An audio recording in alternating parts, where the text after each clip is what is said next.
situs media sosial berupa LinkedIn, Twitter, Gmail, mungkin juga nomor WhatsApp dan lain-lain.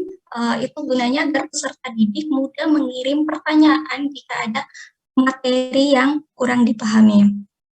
Pada bagian sisi kanan atas di halaman web Google Site terdapat menu sisipan, halaman, dan juga tema.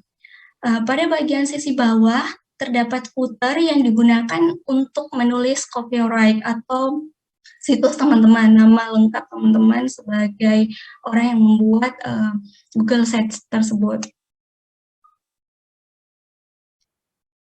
Nah, ini sampul depan proyek yang saya sajikan.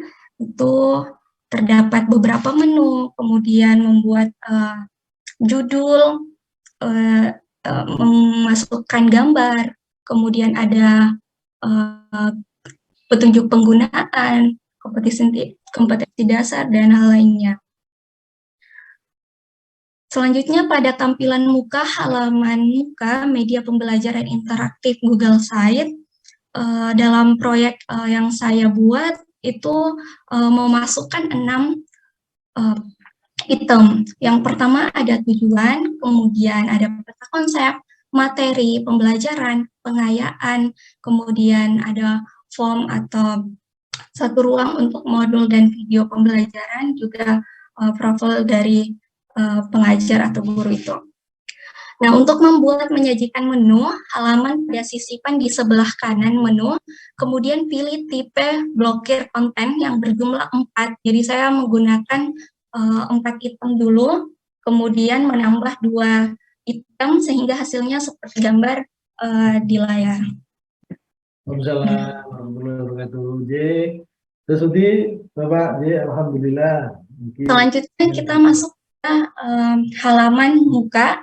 Kita misalnya tekan, jadi posisinya itu ada di, kalau bisa ditampilkan sebenarnya di atas, di atas sebelah kanan, tapi saya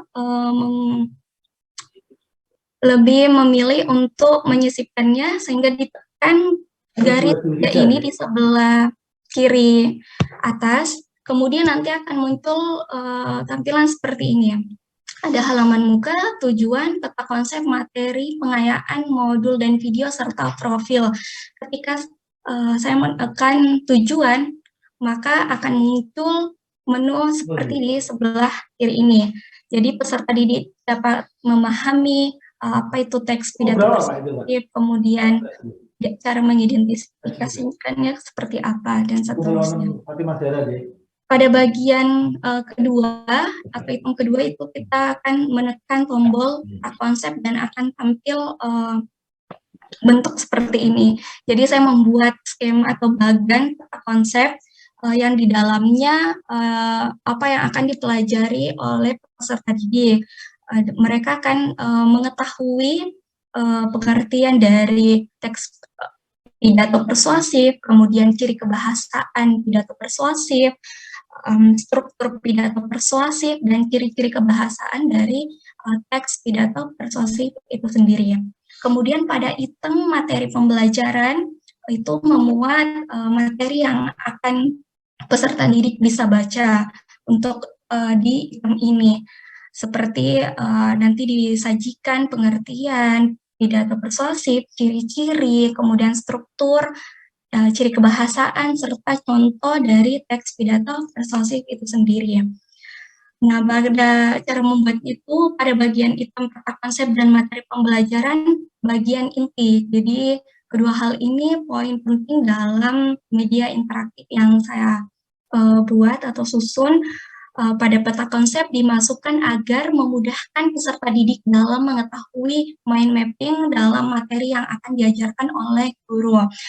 Kemudian item materi pembelajaran berisi video yang terhubung langsung dengan YouTube ketika ditekan, yang berisi penjelasan tentang teks pidato persuasif bahasa Indonesia untuk kelas 9. Kemudian masuk ke halaman pengayaan. Pada item pengayaan itu disajikan semacam LKPD atau lembar kerja peserta didik. Pada menu itu dimasukkan item Google Form ya, Google Form. Jadi berisi soal evaluasi pembelajaran. Item pengayaan meliputi tujuan pembelajaran, kemudian memasukkan video dan juga soal evaluasi yang mesti diselesaikan oleh peserta didik. Kemudian kita bisa nge-save item-item yang sudah kita buat pada Google Site pada menu bagian kanan atas. Masuk pada item modul dan video pembelajaran. Ada sisipan di sisi kanan pada layar dan memasukkan sematkan berupa tautan untuk video pembelajaran pada dan pilih drive untuk memasukkan modul pembelajaran. Jadi karena saya memasukkan modul pembelajaran, maka modul pembelajaran itu saya simpan dulu terlebih dahulu pada Google Drive pada email yang saya gunakan untuk membuat Google Site ini. Kemudian bisa pilih save pada menu tersebut. Terakhir ada item profil, jadi saya memasukkan profil sebenarnya fleksibel bergantung kebutuhan atau harapan atau keinginan teman-teman, sebenarnya bisa berupa nama saja atau kalau misalnya mengajar di sekolah mungkin nama, kemudian nama lengkap, kemudian guru, NIP, apa dan seterusnya bisa. Tapi ini saya memasukkan background pendidikan saya saja.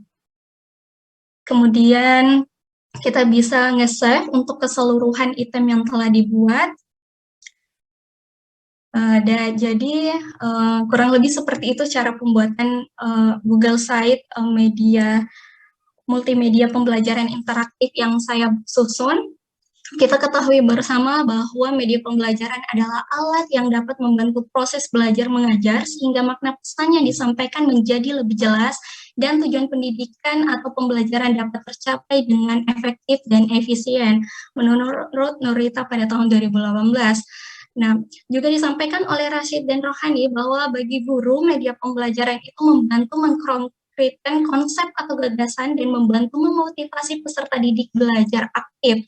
Dan media pembelajaran bagi siswa, media tersebut menjadi jembatan untuk berpikir kritis dan berbuat.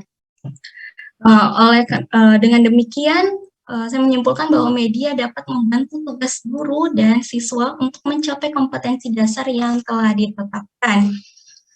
Saya Siti Nurfadila, mohon maaf jika ada kesalahan. Selanjutnya mungkin masuk pada hasil desain media pembelajaran interaktif. Teman-teman semua, mohon izin Prof bisa juga nge-scan tampilan barcode yang ada pada layar melalui handphone teman-teman semua, nanti akan terhubung langsung pada desain media pembelajaran interaktif yang telah saya buat.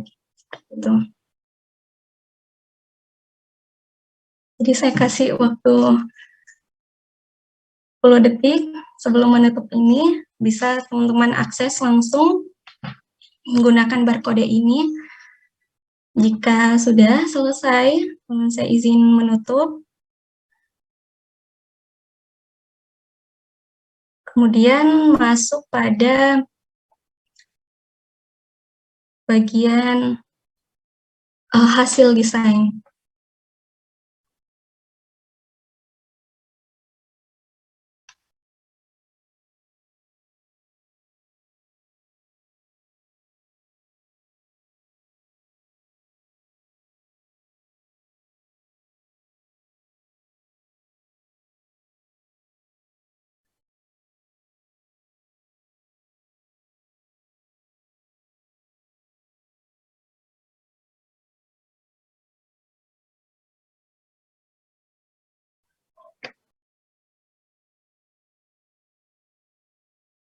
Mohon izin, ini jaringan kurang bersahabat.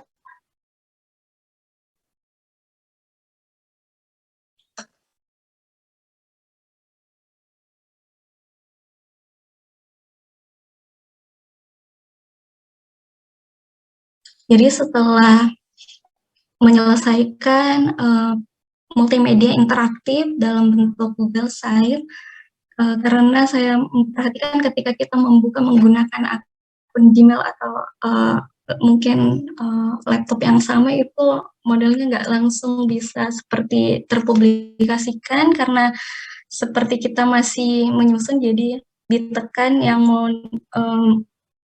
model komputer di sebelah kanan atas, kemudian kita bisa pilih type-nya mau layar besar, mau bentuk tablet ataupun telepon. Kita untuk memudahkan mungkin menggunakan tablet biar terlihat. Jadi kurang lebih seperti ini tampilan. Sebenarnya ada sampul tapi di sini tidak tampil. Mungkin tadi teman-teman yang sempat nge-scan barcode-nya bisa langsung terhubung. Jadi seperti ini. Pada bagian awal harusnya ada sampul. Sampulnya berjudul terkait materi pembelajaran.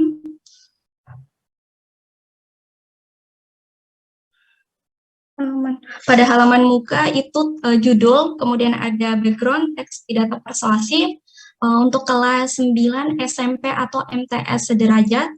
Kemudian ada menu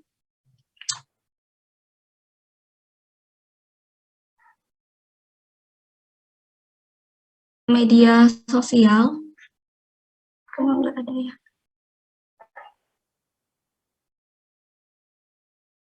Oh.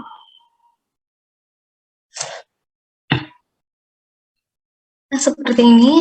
Jadi pada bagian halaman muka ada sampul, kemudian judul teks pidato persuasif kelas 9 SMP atau MTS sederajat.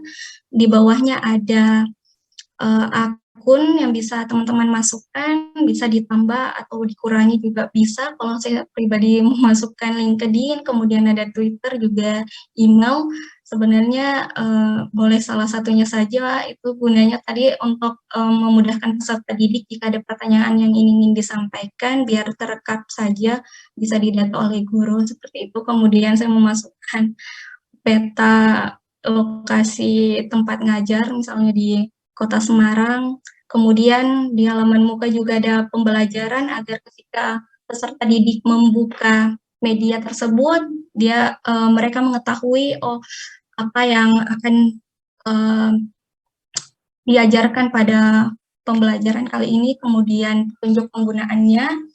Jadi di sini ada kompetensi dasar, jadi untuk menelaah struktur dan ciri kebahasaan pidato persuasif tentang permasalahan aktual yang didengar atau mungkin dibaca oleh peserta didik, kemudian petunjuk penggunaan. Jadi sebelum peserta didik membuka multimedia interaktif yang diberikan oleh guru, terlebih dahulu harus membaca modul pembelajaran. Modul juga ada di bagian item yang ke-5. Jadi petunjuk penggunaannya menunjukkan sikap spiritual yang semakin baik sesuai profil pelajar Pancasila, antara lain beriman, bertakwa kepada Tuhan Yang Maha Esa, dan berakhlak mulia. Sikap bersyukur dalam bentuk berdoa sebelum belajar dan menghargai perbedaan. Kemudian menunjukkan sikap kebinekaan global berdasarkan profil pelajar Pancasila, gotong royong, mandiri, dan bernalar kritis. Menunjukkan sikap sosial yang semakin baik, menentukan struktur teks kebahasaan pidato persuasif, ciri kebahasaan, serta peserta didik bisa membuat atau menyusun teks pidato persuasif. Masuk pada bagian item tujuan, di situ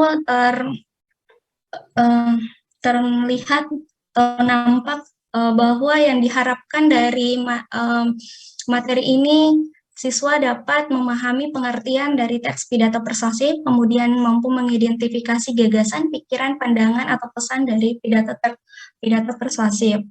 Kemudian di sini lebih kepada seolah guru itu mengarahkan peserta didik, jadi sebagai jembatan atau alat menyampaikan pesan dari guru kepada peserta didik. Jadi ketika peserta didik membuka multimedia ini, mereka merasa gurunya mengarahkan langsung seperti pada kalimat supaya kalian memahami dengan baik tentang teks pidato persuasif dan memperoleh hasil yang maksimal, ikuti pembelajaran berikut ini dengan sungguh-sungguh.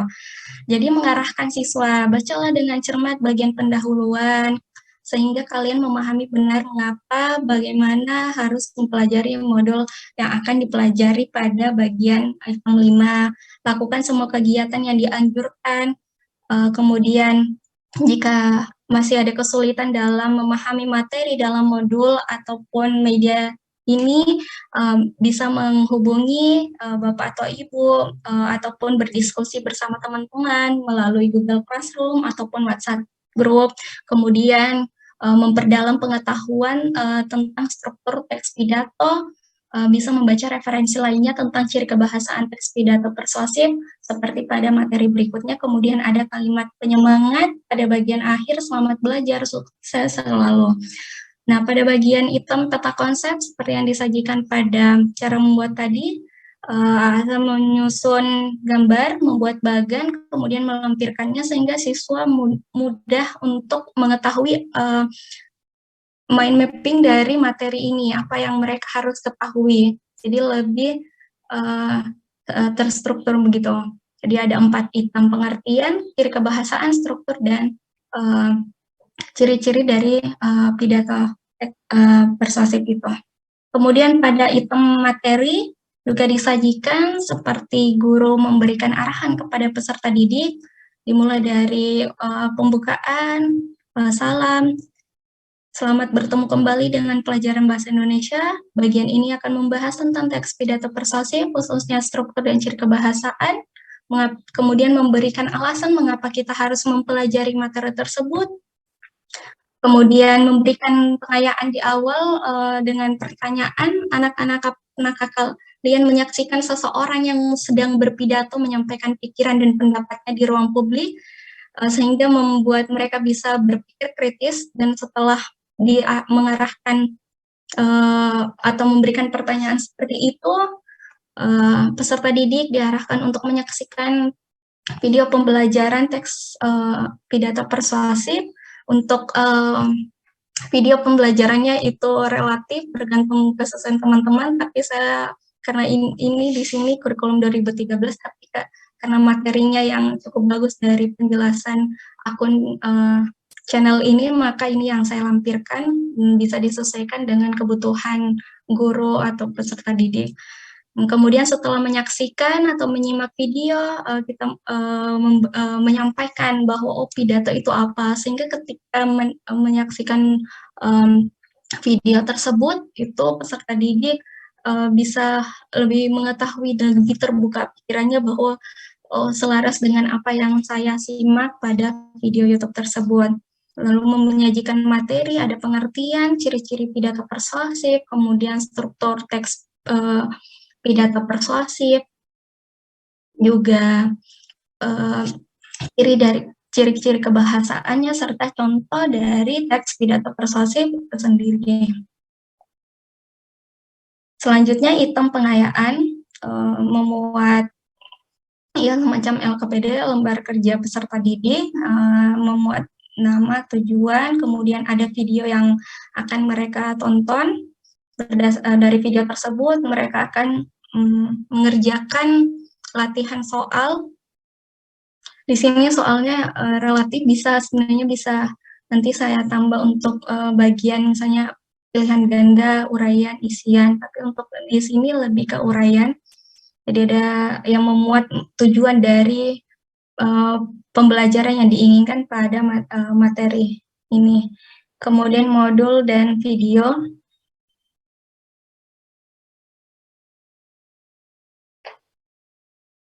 Jadi pada modul ini, karena tadi sudah dimasukkan dalam Google Drive, jadi tampilannya bisa dibuka secara utuh, bisa dibuka, digeser melalui di layar, bisa tanpa kita mendownloadnya atau membuka, bisa langsung kita scroll atau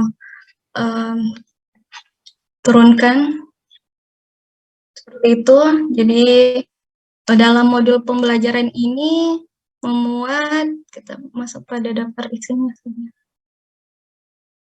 Ini ada deskripsi dari modul, kemudian kompetensi dasar dan indikator, kemudian kegiatan pembelajaran, memuat tujuan pembelajaran, peta konsep, inti materi, pengayaan, remedial juga rangkuman, kemudian ada tes sumatif, glosarium, daftar pustaka, dan lampiran lainnya. Kurang lebih seperti itu. Kemudian memasukkan kembali lampiran video pembelajaran yang dapat disimak atau ditonton oleh peserta didik untuk memperjelas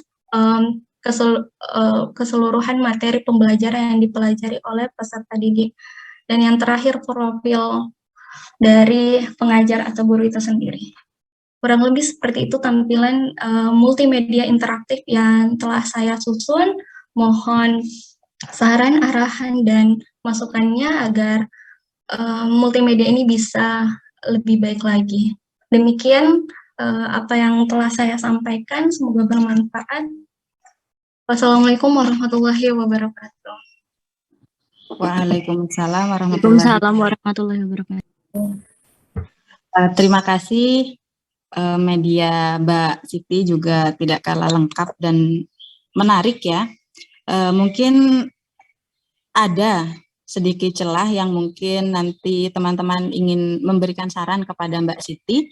Disilakan untuk 3 pemberi saran. Mungkin Mbak Maulida. Saya deh. Iya. Oh, Mohon Mbak izin. Tiana dulu atau aku dulu? Mbak. Oh iya, boleh terserah. Aku sedikit aja kok, biasanya Mbak Triana panjang sekali. Sebentar ya Mbak. Oke, sebelumnya saya sangat mengapresiasi apa yang sudah disampaikan oleh Mbak Siti ya. Sangat lengkap untuk tadi ya, media